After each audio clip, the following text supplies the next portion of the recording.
अभी तक हमने बात करी धर्म की और रीता की। आज हम बात करेंगे योग अनुशासन की, जो कि पतंजलि योग सूत्र के पहले सूत्र में आता है। अथ योग अनुशासनम, अर्थात कि यहीं पर और अभी योग का अनुशासन है, शुरू होता है। तो इसमें आगे बढ़ने से पहले साधक लोग जो भी इसको सुन रहे हैं, इस पे पतंजलि योग सूत्र को समझना चाह रहे हैं, उसको खोजना चाह रहे हैं, उसको एक्सप्लोर करना चाह रहे हैं, तो वो साथ में अगर साधना की तैयारी रखते हैं तो सहायक हो सकता है कि साथ साथ साधना करते चलें, जो भी सूत्र समझ में आते हैं और आपस में शेयर कर सकते हैं। कुछ अगर बातें समझ में आ रही हैं या कुछ प्रश्न उठ रहे हैं तो कमेंट्स में या मेल पर शेयर कर सकते हैं, और अगर संभव हुआ तो उस पर चर्चा की जा सकती है आगे। तो ये जो है बड़ा महत्वपूर्ण शास्त्र है कि इसमें सीधा सीधा सूत्र बताए गए हैं, लेकिन हम क्रमवश जैसे सूत्र लिखे हुए हैं उस तरह से नहीं चलेंगे। हम देखेंगे साधना में कैसे चीज़ें उपयोगी हैं, उस हिसाब से थोड़ा एक्सप्लोर करने की कोशिश करेंगे। तो जहाँ जहाँ ज़रूरत होगी अर्थों को समझने की कोशिश करेंगे, सूत्रों को लेने की कोशिश करेंगे। तो अथ योग अनुशासनम, तो योग अनुशासन जो है धर्म और रीता जो हमने समझा वहीं से निकल के आता है। तो होता क्या है कि जब हम धर्म की बात कर रहे हैं, रीता की बात कर रहे हैं, तो समझ में नहीं आता, पता नहीं होता। और जैसे हमने धर्म में समझा, धर्म को जब समझ रहे थे तो कई तलों की बात होती है, सूक्ष्म तल, सूक्ष्म जगत और स्थूल जगत या बहुत स्थूल लेवल की जो चीज़ें होती हैं। तो जीवन हमारा अक्सर जो है बहुत स्थूल संसार में उसी में लगा रहता है, उसी में लिप्त रहता है।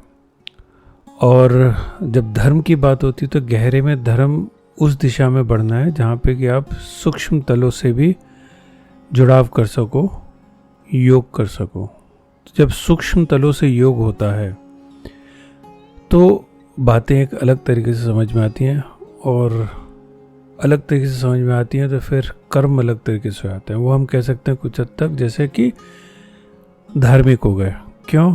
क्योंकि हम स्थूल जगत की जो वासनाएं हैं, स्थूल जगत के जो समझ हैं, उस पर निर्भर ना होकर सूक्ष्म तल से जो कनेक्ट होने के बाद, अगर हम कहें कि जैसे देवताओं से या सूक्ष्म जो भी तल हैं उनसे कनेक्ट होने के साथ हमें जो बात पकड़ में आती है, जो समझ में आती है, उस तल से अगर हम जैसे देखते हैं कोई चीज़, तो जब वो समझ में आता है, थोड़ा गहरे में जब सत्य समझ में आता है, रीता समझ में आता है, तो तब जो कर्म निकलता है, तब जो बात निकलती है वो धार्मिक हो जाती है। तो वो लेकिन कैसे हो? तो गहरे में अगर हम समझे योग क्या है, योग है जुड़ना, जोड़। किससे जोड़, किससे योग होना?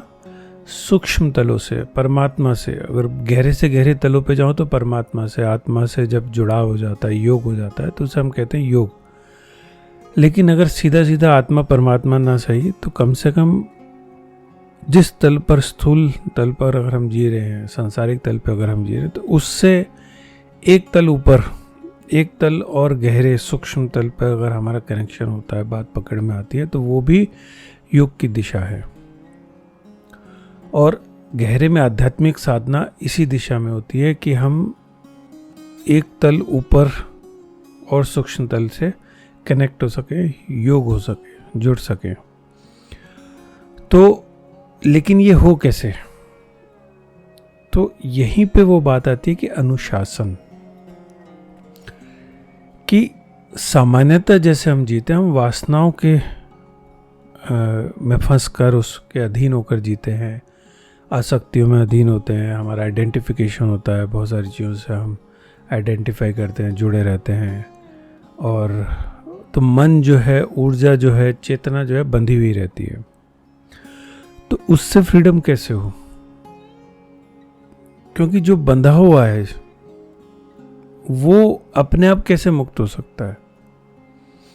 तो अगर हम ऐसे समझें, सपोज कोई कैद में है, कोई जेल में है, तो अपने आप मुक्त होना उसके लिए बड़ा मुश्किल है, उसको बाहर से सहायता चाहिए।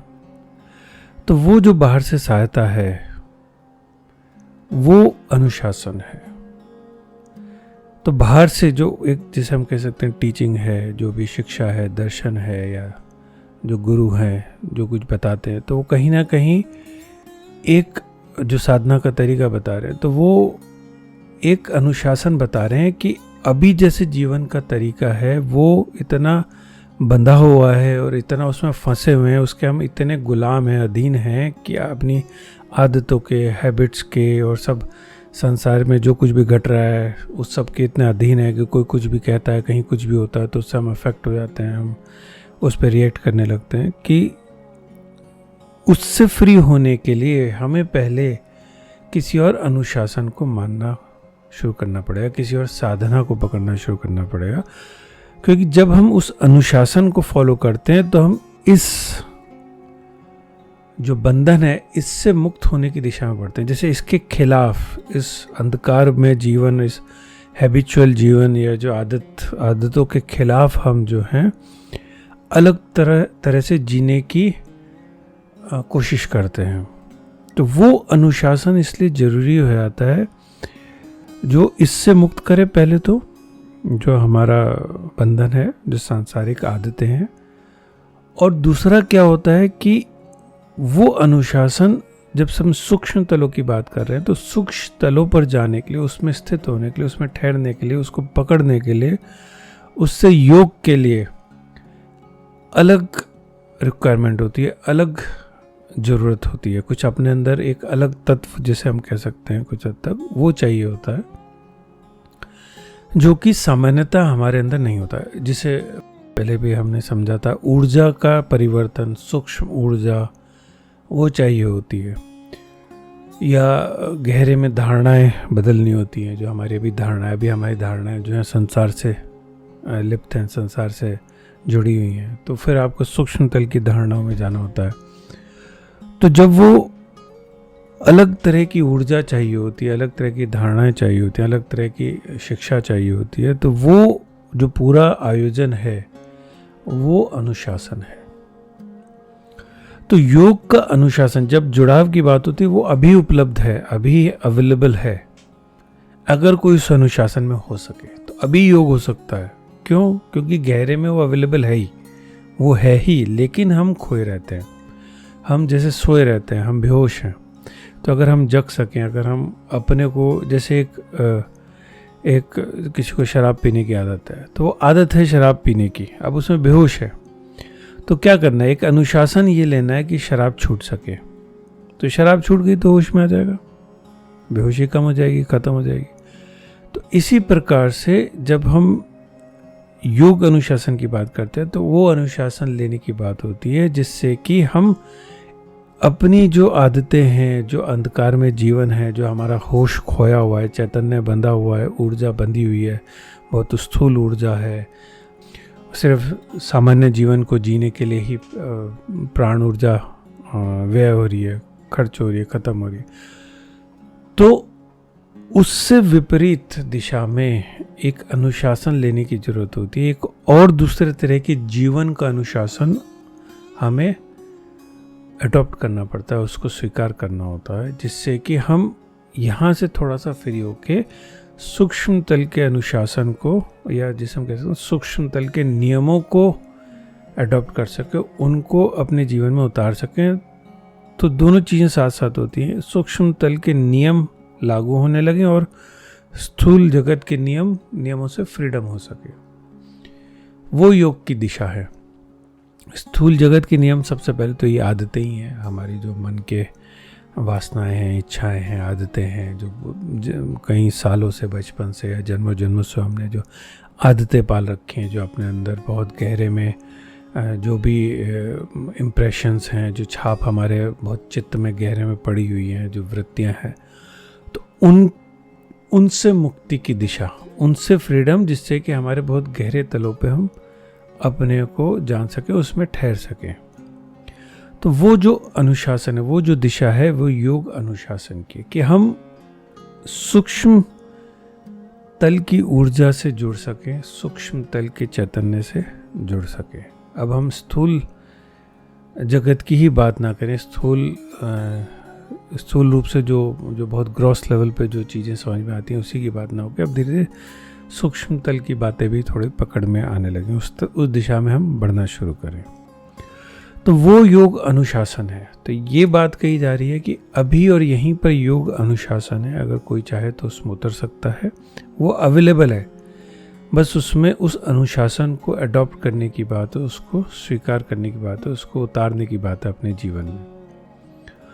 तो वो जो अनुशासन है वो गहरे में अपने आप हमें सीधा सीधा नहीं अक्सर पकड़ में आता, क्योंकि हमारी जो दृष्टि है वो बड़ी संसार में फंसी होने की वजह से, उसमें उलझी हुई होने की वजह से अभी दृष्टि में वो चीज़ समझ में नहीं आती सूक्ष्म, तो उस दिशा में बढ़ना नहीं होता। तो शुरू में हम जैसे किसी शास्त्र का, किसी शिक्षा का, टीचिंग का, या किसी दर्शन का, या किसी गुरु का, या किसी संघ का साथ ले सकते हैं, जिससे कि उस दिशा में हम बढ़ सकें।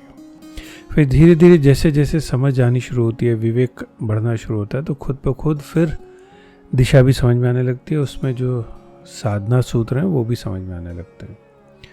तो कोशिश यही रहेगी कि हम सूत्रों को पकड़ के साधना करते चलें, जिससे कि आगे धीरे धीरे उसमें हम उतर सकें और साधना के साथ साथ सूक्ष्म जो बातें हैं वो भी समझ सकें। तो साधना करते चलेंगे तो आसान होगा समझना, नहीं तो बातों के तल पे चीज़ें समझ में आती हैं, लेकिन फिर भी उससे संबंधित हमें थोड़ी आगे कुछ ना कुछ प्रैक्टिस या साधना लेनी होती है। उन नियमों को उतारने के लिए वो जिसे हम कहते हैं कि अगर कोई हम स्विमिंग सीखने जा रहे हैं, तैरने जा रहे हैं, तो पानी में उतरना पड़ेगा। किनारे पे रह के सारे नियम और सूत्र समझ भी लें, तब भी जब तक पानी में नहीं उतरेंगे तब तक वो तैरना आएगा नहीं। तो उसी प्रकार से वो नियम तभी लागू होना शुरू होते हैं, तभी वो समझ में आते हैं, जब सूक्ष्म तल की बातें तभी समझ में आती हैं, जब उस दिशा में हम बढ़ते हैं, साधना करते हैं और कुछ प्रैक्टिस लेते हैं।